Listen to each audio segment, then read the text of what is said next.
On a recent weekday afternoon, CNN offered free chicken wings to anyone who wanted them, if they filled out a brief survey about food.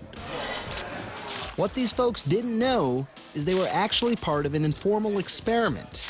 Would people eat more if they couldn't see how much they'd already eaten? Helping us, Cornell professor Brian Wansink, author of Mindless Eating and a leading researcher on how people really behave around food. How much free will do we have when it comes to our eating? We believe we have all the free will in the world. We believe that if we overeat, it's because the food is really good or because we're really hungry. In reality, I think those are two of the last things that influence how much we eat. We got the barbecue. So we divided our chicken wing eaters into two groups. They didn't know it, but servers were clearing the plates for half the group and leaving the dirty plates for the other half, meaning one group can see exactly how many wings they've eaten. Folks in the other group have to rely on their memories and their stomachs. So what are we doing here? What's going on? One of the things we're looking at here is whether you eat with your eyes or you eat with your stomach. So which is it, eyes or stomach? To find out, we visited Wansink at his food and brand lab at Cornell. Here what we do is we study why people eat the things they eat. What we want to do is we want to capture what goes on in a normal, typical home. If your typical house had one-way mirrors, if it had cameras up in the walls, and if it had hidden scales underneath cloths and underneath tables, what we can do is get a very good idea on why we are so easily tricked into overeating without realizing it. What he finds is jaw-dropping. We are a nation of mindless eaters. Much of what we eat, and especially how much we eat, ends up being determined by what's around us. Two of the biggest influences on us end up being visibility and convenience. And there's nothing to stop us from reaching out, grabbing something, and eating something. We'll continue to do so until something tells us to stop. Here's something to keep in mind. You'll eat more if you're eating family style, with more helpings an arm's length away. Or if you're eating from a large plate or bowl, or eating directly from the bag.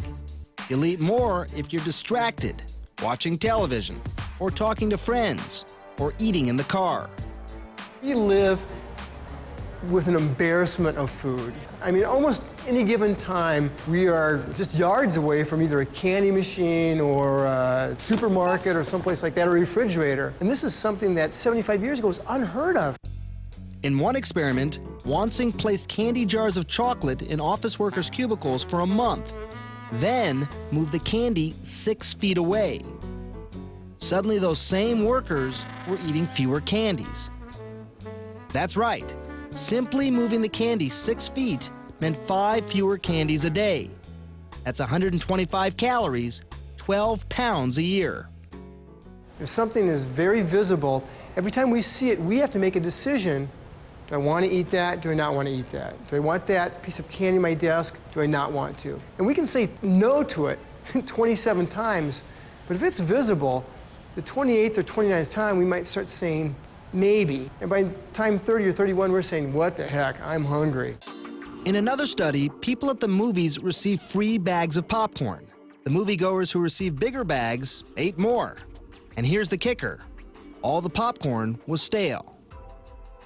Back at the restaurant, we've marked a bowl for every person here. So every person has their own bowl of wing refuse assigned to them. Right. So this is table 71. This is person number 1. That's how much they've eaten. Oh my gosh. We think these external cues, like the signals in your environment, have a tremendous impact in causing you to eat 200, 300, 400 more calories a day. And over the course of a year, this can be 20, 30, or 40 pounds extra than you'd otherwise not eat. So for someone at home, if they wanted to take away a lesson here, what is something they could do to sort of remind themselves to eat less? One thing is that you have to see it before you eat it. If you end up eating out of a big bag of chips or a big carton of ice cream, you can eat a lot before it looks like you've even made a dent, because you're going to be eating with your eyes and not with your stomach. Well, one easy thing to do is at least dish out what you want to eat before you start. How about you? How many? Are you asking how many I had? He's the most. I lost track, and I know you guys are probably counting. we were.